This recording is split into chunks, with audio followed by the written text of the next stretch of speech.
Ladies and gentlemen, boys and girls of all ages, welcome to another edition, hard-hitting edition of Eat Sleep Sixes, where it will be no popcorn involved in this episode. You got ones on the ones and Yo, I don't want no butter getting on my ear, bro. So please leave the popcorn. You got Jose here today, and you got Carl, and you got we're not even gonna call him a guest. We got somebody that don't even need an introduction. Thomas Arnone, how you doing, sir? How you doing? How you doing? How you doing? I'm great. 2-0 series lead, about to be 3-0, so can't be better. Most definitely. Yeah. Always a pleasure coming on with you guys. Most definitely. We're gonna cut the small talk right away, my brother. We're gonna cut the small talk right away. I remember I had a conversation with you last time when we was on, and I asked you a question straight up. I said, do Milwaukee and Brooklyn worry you? I said, worry you, and you told me Brooklyn doesn't worry me. You told me Brooklyn doesn't worry me. Milwaukee maybe, Milwaukee do. But after what you've seen from the Brooklyn Nets, is your opinion still staying the same? Because they look nasty. Yeah, I think we know they can score. We know what they can do. I'll never run from that. I mean, I know they can put up 130 a night, but I just believe there's no team in basketball that brings this size that they're going to see. Even Milwaukee's can't bring the size we're going to bring to them from a starting five perspective. So, they don't worry me because I don't think they're going to get enough stops. And last night proved that. Brad Stevens made a great adjustment last night. He got downhill on him, made him play the pick and roll game, let him switch on him, and say, you know what, we're going to start getting the ball to the bucket. And as soon as they did that, the Nets didn't have an answer defensively. They're always going to have an answer offensively, though. Yeah. But Milwaukee's the problem with our height and their height. They worry me. They do. But are you worried that when it comes down to it, playoff basketball is a different animal? Are you worried that with Brooklyn first, then I'm gonna touch on Milwaukee, is it going to be a track meet? Meaning that when they score, we got to score. When they score, we got to score. When we score, it's like a dance off. Like, are you worried about that? Well, the one thing we're not good at defensively is in transition, is getting back. So that's always going to be a concern against teams that like to run. But how much do they run and gun really though? More than Milwaukee. I mean, I think Milwaukee would probably get up and down on the court maybe faster than they do. Maybe. I mean, I don't know. I mean, that worries me a little bit. I mean, both teams worry me because it's playoff basketball and we haven't won anything. So, we're young guys. Our stars are young. So until we get past a certain round, I'm always going to stay a little worried. Indeed. What about Milwaukee? Milwaukee looked nastier. They ran through the Heat like the Heat was an AAU team. Well, listen, I didn't think Miami. I didn't think the Nets were getting past Milwaukee. So that's why I always sort of focus in on Milwaukee, on what they do well. Just I think it's Milwaukee. I think Milwaukee brings them fits the same way we could bring the Nets fits, and their size can definitely cause some problems for the Nets. So I'm scared of Milwaukee's size per se because it's the one team that matches us, right? I mean, Lopez, I don't think he's going to shut down Embiid, but he's a big body. He's a big body they can throw at him. They have other big bodies they can throw at him. So they're my two. That's why I look at them as a little tougher of a matchup. And they play probably a little bit better team basketball than the Nets right now. So I'm gonna take it away to the other guys in the panel. Wow, I'm gonna give it to Jose because Carl was fixing his headset. All right, so from the 3 games I've seen in the regular season, they emphasize a lot on Giannis, and once they do that, then Lopez kind of goes off. So how you gonna find a balance in that? Big Ben cover Giannis and just say whatever takes place here takes place. That's how I look at it. I mean, you gotta let Joe stay on Lopez and just say, hey, if he beats me up, fine, let him beat me up a little bit. But I'm not gonna try to let somebody else beat me too. He's gonna get his. It's like Joel. You can try to stop him. He's going to get 25. He's just going to get it. He's a star. Stars get their number, especially big guys. Big guys are going to usually fall around their number. So I look at it like, you know what? Don't make somebody else beat you, right? Just go play man to man. Play man to man. You have the size to be able to at least deal with it. Because if you start trying to double him up or something, they have enough 3-point shooting that they can hurt you. And that's why Milwaukee, I don't play with that fire. I just say, man up. The better defensive team's would win that series. Who wants to get dirtier? And that's a team that I think goes on to the NBA Finals. Yes. Carl Sampson, take the floor. He called him by his government. I like that. First of all, Tom, we are going to change your name on this show to Tommy No Notes. Okay? All right. Tommy No Notes. I have a few questions for you. First of all, that performance from our guy last game, number 25, that aggressive performance from him, do you think that we will see it more consistently throughout this playoffs? I sure as heck hope so. I mean, even game 1 was a handprint game too. Like I knew you played, right? Like I knew you played 15 and 15. I'm not sitting here and complain about 6 points. I'm gonna say, hey, you put your handprint and fingerprints all over that basketball game. So I'm going with it. Game 2, aggressive, getting downhill, getting to the rim. Now I need you to hit your free throws, but besides that, I mean, I'm happy with what I've seen out of Ben in the first 2 games, and I think it can continue. Because I think he's obviously not grown as an offensive player like we've all hoped he would by now. But what I mean by grown is he's bigger and he's stronger. And when you're bigger and you're stronger, you know, you're sort of more willing to play aggressive game in and game out when you know it matters the most. So that's what I'm hoping for. He's always talked about winning and won the win. So listen, I'm gonna say, you know what, for the first time, I'm gonna be like, you know, this is gonna continue. We're gonna see more of this, and that's why we're gonna go to an NBA Finals. I'm gonna tell you something that flicked on my light switch with Ben, and I really think Ben watches the news clippings. I think he watches ESPN. I think he watches all of that stuff. Bradley Beal made a comment after game 1, and he said Ben Simmons is one of the strongest people that's covered him, and you know, strong. And Ben, nobody really came out and said that about Ben on the opposition like that. I feel like Ben read that and he said, "Hold up, a top scorer saying I'm strong? Oh, maybe I am strong." Game 2, this guy came out, man. I've never seen Ben like this on the offensive end. He was possessed. It was almost as somebody talked about his mama on the other sideline. You know, I never really seen him like that. And if Ben Simmons continues to play like this, we have a consistent mismatch in every series we play in.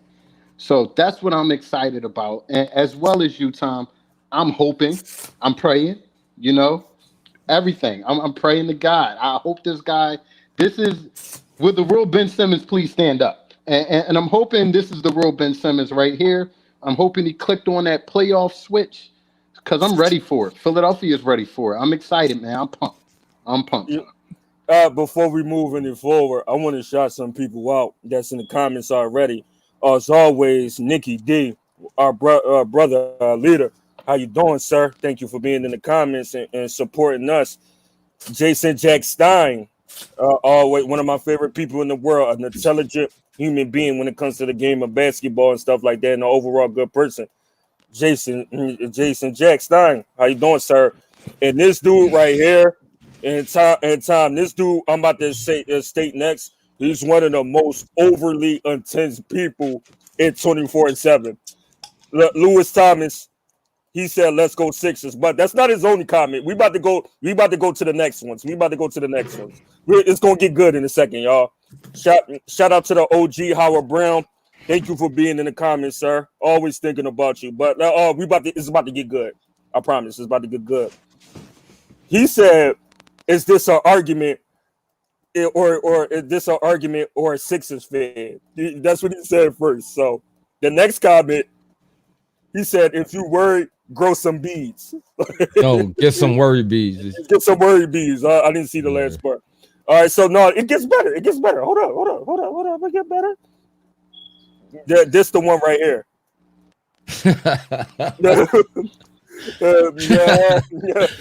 I turned to one of the most overly intense people in the group, and Timmy said,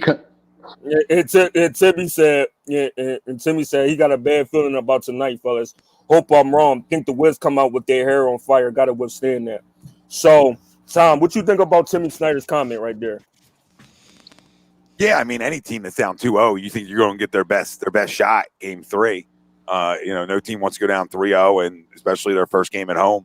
But I think their best shot would come from. I think their best shot would come from in game 4 if they have a best shot in terms of the Wizards. Like the Wizards. I have to have Bradley Beal go off for 50 to even have a chance to win a game in this series.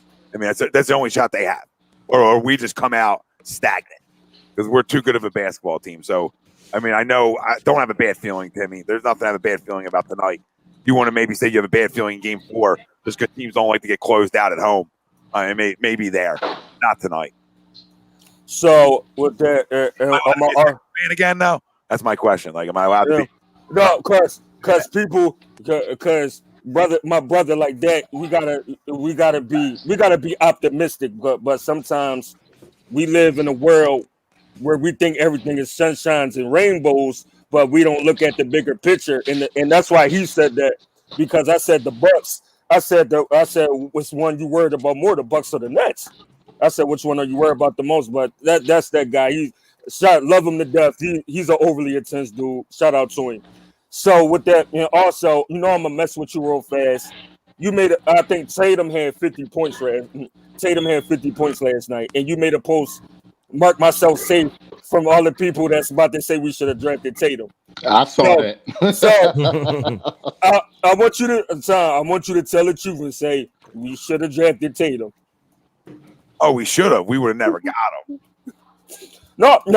If we could have swerved them. If we traded up to get the number 1 overall pick, see, they was playing chess. They was playing checkers. We could have played chess and stole Tatum right from them when we traded up for the first round pick. We could have stole Tatum, but BC, being the idiot that he is, had it in his mind that he was going to get Markelle Fultz. We could have played chess with them dudes and took Tatum, and the rest would have been history. That's why he wasn't a good GM, because he didn't know how to play chess. When we had Hinkie knew how to play chess with fools. That's why he was able to rob people on them trades and stuff like that. So, with that being said, Sabri, sorry to interrupt you. I love the team we have. Forget every Celtic player on that other side. The pass is the pass. I dig the young boy, man. He's an excellent young player. You could see the training that he got from Kobe Bryant in his game. But at the end of the day, he's a Celtic. So, and the whole Markelle Fultz situation, is it fits a sore spot in every Sixer fan, because anytime you go get a guy number 1, you're expecting him to pan out in some type of aspect, and in the number 1, 2, or 3 slot.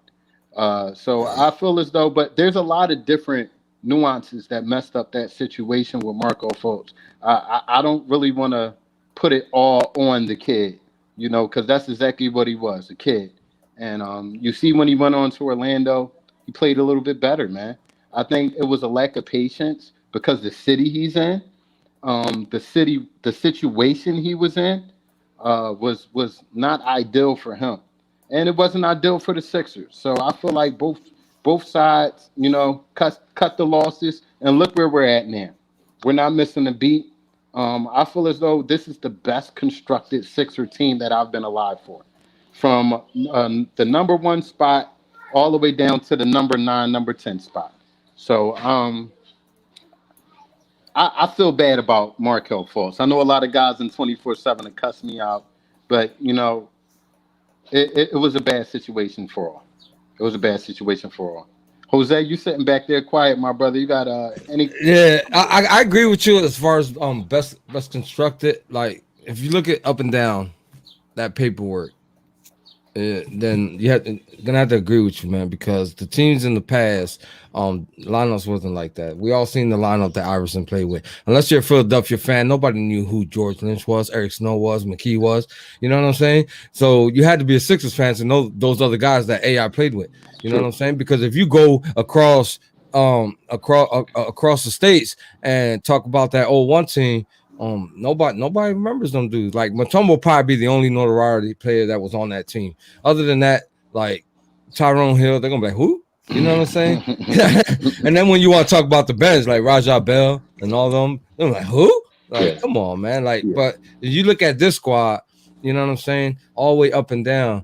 I gotta concur with what you said, bro. Tom, I gotta place a question to you, Tom. How do you feel about Tyrese Maxey, and do you feel that he deserves Shake Milton's minutes at this point? Hmm. I love Maxey. I love what he brings. I mean, it's hard because Shake's shown the ability to score. So he has that ability, but his turnovers are concerning. I mean, and it's not just like a couple weeks of it. It's a month and a half, 2 months of it. And all Maxey's done is put his head down and get better and continue to get better. So, and I think he brings the skill set that not a lot of guys have, especially coming off your bench, with that kind of quickness and speed and the ability to get to the bucket and score around the rim and go amongst the trees like he can. So, I mean, should he get his minutes? Yeah. But I think it's an end there for his rookie year on getting his minutes. Like, I don't think I've heard people say, like, oh, maybe he should be starting. I'm like, no, we're not. Nah. None of that craziness. But should he get Shake minutes? Yeah. I mean, right now he deserves it. Yeah, Until I believe he so. does otherwise, if you believe start turning the basketball over, you give the minutes back to Shake. Yeah, real fast to get back to that previous point. I'm gonna have to. I think this team right here is the most talented team of my lifetime. But as far as like the deep, as far as like talent, this team is the most talented team I've ever seen. But as far as like best constructed roster, I disagree. I like the 012. I like the 12-13 team that magical run they went on when they took Boston at 7. That team was deep on paper, and that team was deep on the court.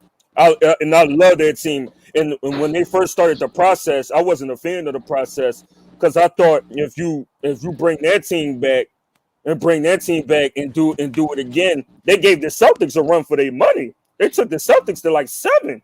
And like that, you had Drew Holiday, you had Turner, you had I can't name them off the top of my head. If somebody can help me out, but you had Drew and Turner, off the top of their hand. The name two. We can name the rest later. That team was deep, and I think that team, as far as better constructed, constructed wise, I like that team the way that team was constructed. This is the most talented team I ever seen as a Sixers fan. But as far as like deeper team, I like that 12-13 team. I ain't gonna hold you. Hey. I like that team. Moving on, y'all. The keys. What you think about the keys to Game 3 tonight, y'all? What you think we got to do to win? I'm gonna start it off with you first, Jose. They're finally letting fans into that stadium, so I think that we just gotta perform to a point where we keep those fans quiet. You know what I mean? Don't give them something to cheer about. You know, everybody play what it is and hope that Ben brings some consistency tonight because, like Tom said earlier, if they hit that floor stagnant, we're screwed. You know what I mean? Other than that, if they play anywhere near average or above, we got this one in the bag. Carl, I'm gonna leave this to you. Well, I actually feel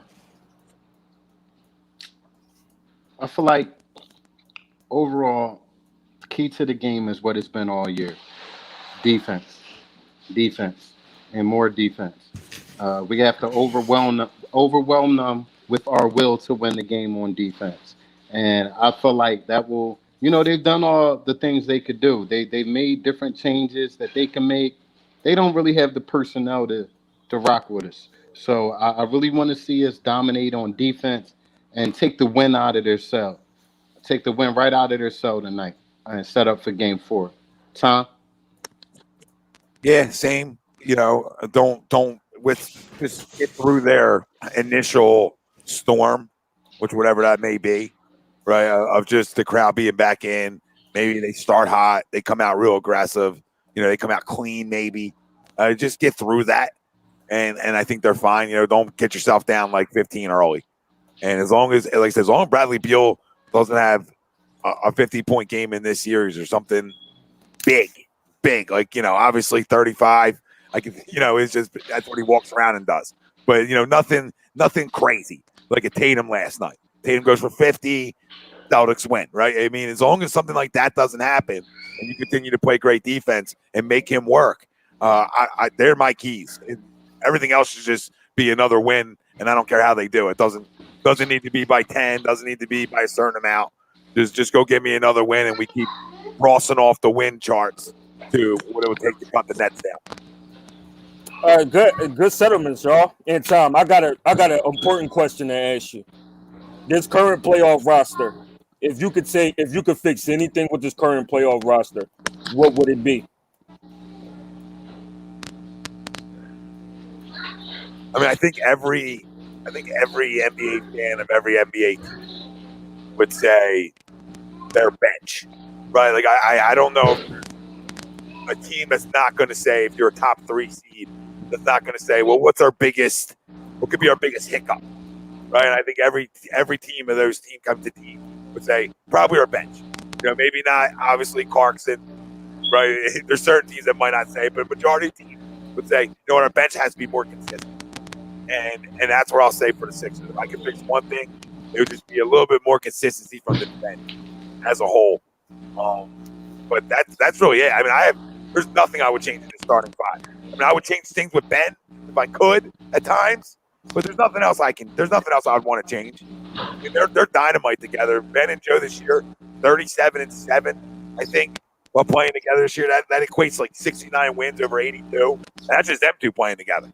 So for all that narrative, they can't play together. I think you did the best thing for them, both of them guys, and you created spacing for them. Created guys that don't need the ball in their hands to score, even though I get it, you need the ball in your hands to score, but don't need the ball in their hands to score. And a guy like Danny Green and Seth Curry, they don't need to dribble the clock out to get buckets. Both guys can sit in a spot, move around, wait for open looks, and hit open threes. And I think that's so important because you surround them with unselfish shooters, and even Tobias, who's a max money guy, is an unselfish max money guy. And this offense goes through Joel Embiid. That's why I'll say one more thing why I'm marked safe from Jason Tatum is because this offense doesn't go through my big dog with Tatum here. It just doesn't. It just never would.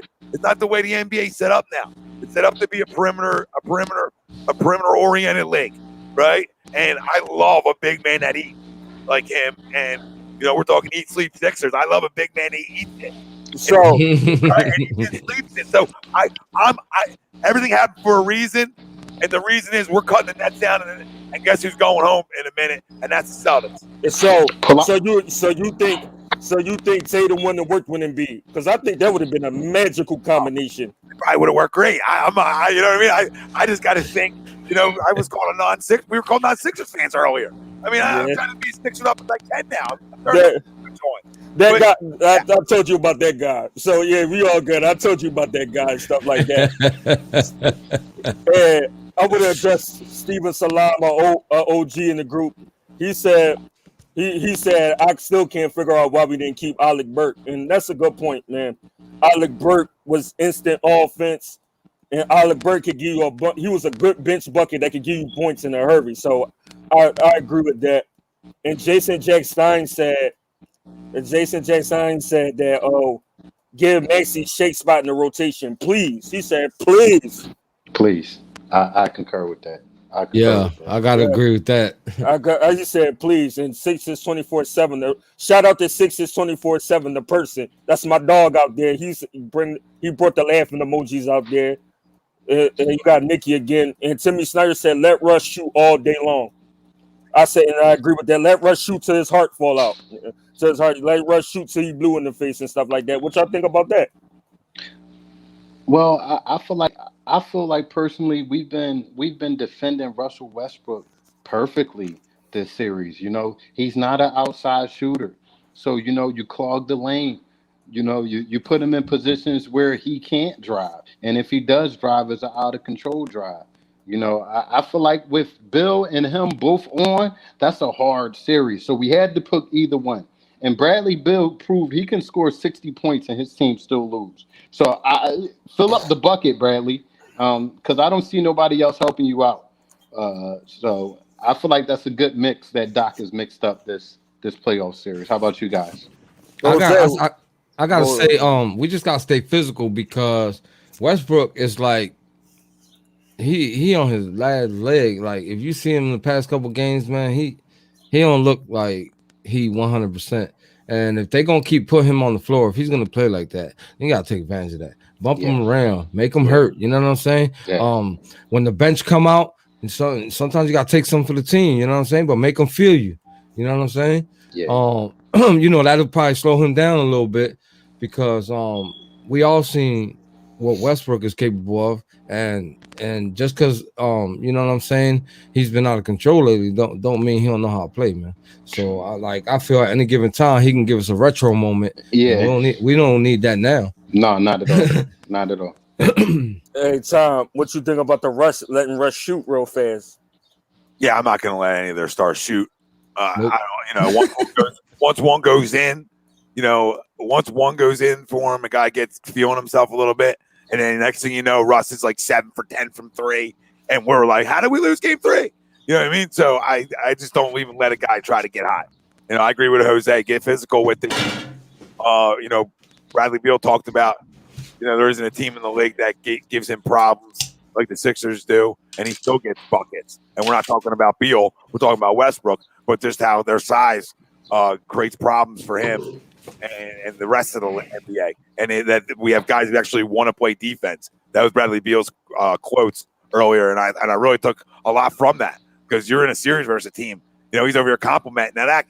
Some of that playing a little chess, couple compliments. Boom, I dropped 50 on you. Yeah. So I mean, take it for what it is, but it's true though. There isn't many teams in basketball that want to play defense like us, and that's why I'll continue to say this is a team that is absolutely going to an Eastern Conference Finals, and I believe going to an NBA Finals, no matter if it's the Bucks or the Nets. The Bucks give us the best shot. There's the best shot that they take us 7. I think we take the Nets down in 6. All right, from what I saw last night. That's one I know it's one game, but defensively was all I need to see. Bucks, we go 7 and we beat them in 7 at home. Well, before we get out of here, I'm gonna just make one quick statement. I disagree. Both of those series gonna go to 7. I think we still win, but both of them series gonna go to 7 because it's gonna be a check. It's gonna be a check me each and every night. It's gonna be you're gonna have to have your dancing shoes on. Like Ludacris said, when I move, you move. It's gonna be a check me every night. With that being said, I just want to shout out everybody that was in the comments, from Nikki to Jack to the overly animated Lewis Thomas. I want to shout out everybody that sits here and takes time, comments, shares our videos. And there's another lady, Dahlia Wynn. She shares all our videos and she shares everything we put up. So shout out to her and Tom.